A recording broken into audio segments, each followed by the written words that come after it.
जो fire storm उन्होंने शुरू किया है अपना ऑपरेशन इजराइल का, वो कोई भी इस वक्त दुनिया की ताकत उसको रोकने की सलाहियत नहीं रखती, इंक्लूडिंग ओआईसी, अरब लीग, यूनाइटेड नेशंस, कोई भी कंट्री इस वक्त। तो इनिशियल 1-2 दिन में जो इन्होंने कर लिया है बस वहां पे ये बात रुक जाएगी। अब शामत आ जाएगी। Personally I think this is the wrong thing for Hamas to do. होगा क्या कि आखिर में हमास को ही मार पड़ेगी, दुनिया में कोई इनकी मदद के लिए नहीं आएगा। हो सकता है इजराइल जो है वो जॉर्डन पे हमले करे, वो लेबनान पे हमले करे, वो इजिप्ट के ऊपर भी कुछ कर सकता है। तो आप समझते हैं ये चीजें फैल सकती हैं? जी मसला मैं इस तरह देख रहा हूँ, वो माजी का हिस्ट्री देखी जाए, इजराइल उस वक्त तक अपने प्लान्स को या प्रोग्राम्स को या अपने जो लॉन्च करते हैं उस वक्त तक नहीं रोकते जब तक वो अपने हदफ को अचीव नहीं कर लेते। इसमें अगर देखा जाए माजी में, आप देखें कि जनीन का मुहासरा हुआ है, कई ऐसे इस तरह के वाकयात हैं जो किए गए हैं।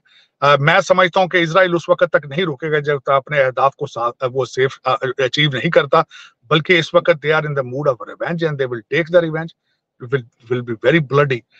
जो फायर स्टॉर्म उन्होंने शुरू किया है अपना ऑपरेशन इजराइल का, वो कोई भी इस वक्त दुनिया की ताकत उसको रोकने की सलाहियत नहीं रखती, इंक्लूडिंग ओआईसी, अरब लीग, यूनाइटेड नेशंस, कोई भी कंट्री इस वक्त। मोदी साहब ने आज ट्वीट किया सुबह, उन्होंने कहा कि this is a terrorist attack on Israel.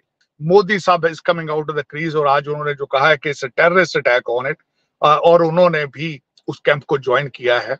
जो अमेरिका है इस वक्त, वो भी और जो वेस्टर्न कंट्रीज हैं उन्होंने भी सब इस वक्त they are getting behind Israel.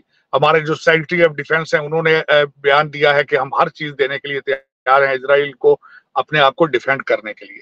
और इसमें जो अब होगा रिटेलिएशन में, जो इस वक्त नेतन्याहू साहब ने कहा है कि we are in war and we will win this war, और आपको उनके सोर्सेज रिसोर्सेज का अंदाजा है कि उनके पास टेक्नोलॉजी उनके पास है, पैसा उनके पास है, वेस्टर्न सिविलाइजेशन उनके पीछे है। जिसे आप कह लें ट्विटर हो, फेसबुक हो, टिकटॉक हो, हर जगह भी इंडिया जो है वो सपोर्ट करने जा रहा है उनको, और नेतन्याहू और इंडिया स्टैंड्स विद इजराइल के वो चल रहे हैं, हैशटैग्स चल रहे हैं।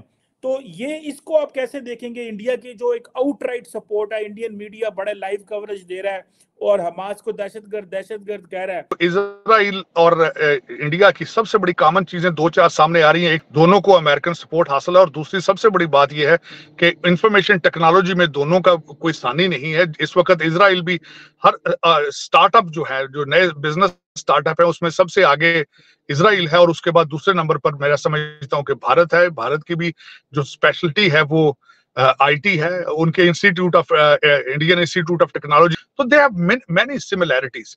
और फिर उसके बाद जिस तरीके से दोनों को पाकिस्तान या मुसलमान थ्रेट्स हैं, ये भी उनको एक ग्राउंड पर लेकर आती हैं, तो उनके they have so many similarities और एक दूसरे के साथ।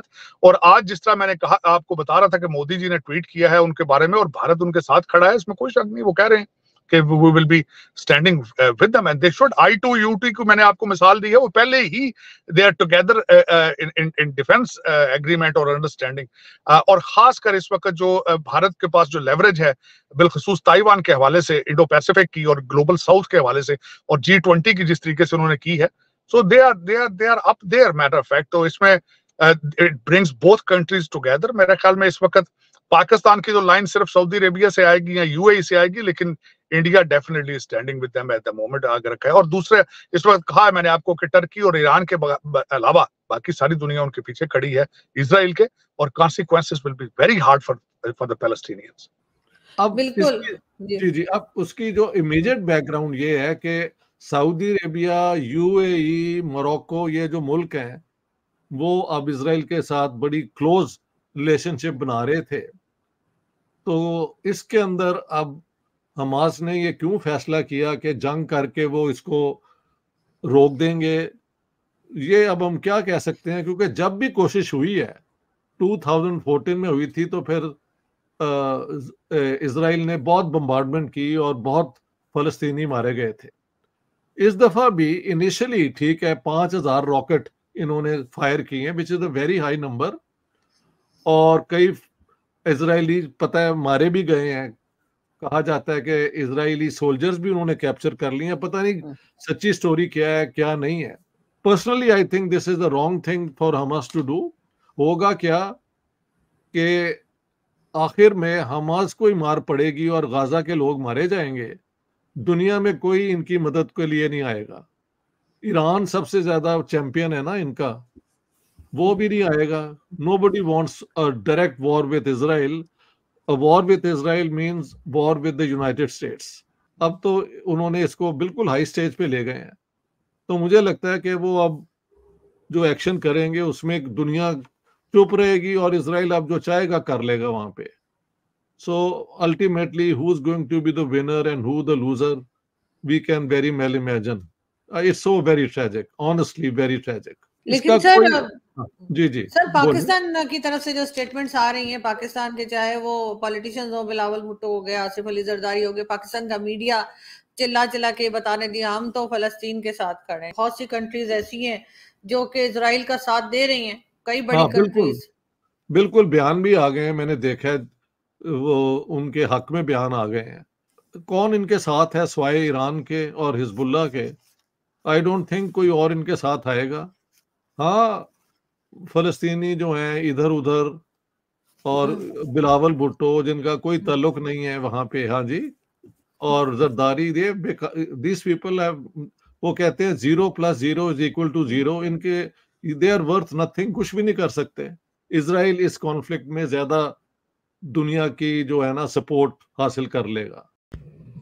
टेररिस्ट ग्रुप हमास द्वारा किए गए इजराइल पर अनप्रोवोक्ड हमले के बाद से इजराइल के अंदर काफ़ी गुस्सा है और पूरी दुनिया के जो बड़े बड़े देश हैं, जो ताकतवर देश हैं जैसे अमेरिका और यूरोपियन देश, इंडिया, जापान, ये सारे इजराइल के साथ हैं और इनका ये कहना है कि इजराइल को अब पूरी आज़ादी है, पूरी छूट है, वो अपने बचाव के लिए रिटेलिएशन कर सकते हैं क्योंकि इजराइल ने अग्रेस नहीं किया था, अग्रेसर हमास है और इसके लिए हमास को अब सज़ा मिलनी चाहिए। और इजराइल ने काउंटर एयर स्ट्राइक्स स्टार्ट कर दिए हैं और ऐसा माना जा रहा है कि कोई बड़ी बात नहीं है अगर इजराइल पूरी गाजा स्ट्रिप को भी ऑक्यूपाई कर ले और हमास के नेटवर्क को पूरी तरह से तोड़ दे।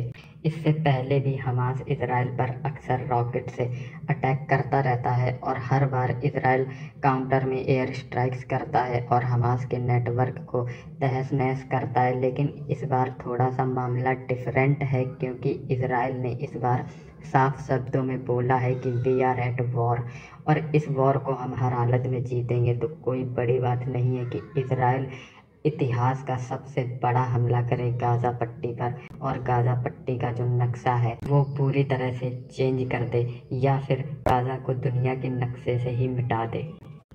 और क्योंकि इजराइल इतना पावरफुल कंट्री है, एक न्यूक्लियर कंट्री है जिसके पास न्यूक्लियर वेपन्स भी हैं, तो ऐसा माना जा रहा है कि यूनाइटेड नेशंस, अमेरिका, यूरोप अब कोई भी उनको रोकना चाहे तो नहीं रोक सकते क्योंकि उन पर हमला हुआ है, वो भी अनप्रोवोक्ड। तो सवाल ही नहीं उठता कि इजराइल किसी भी स्थिति में तब तक रुकेगा जब तक वो पूरी तरह से हमास को मार नहीं लेता, उनका जब तक मन नहीं भर जाता।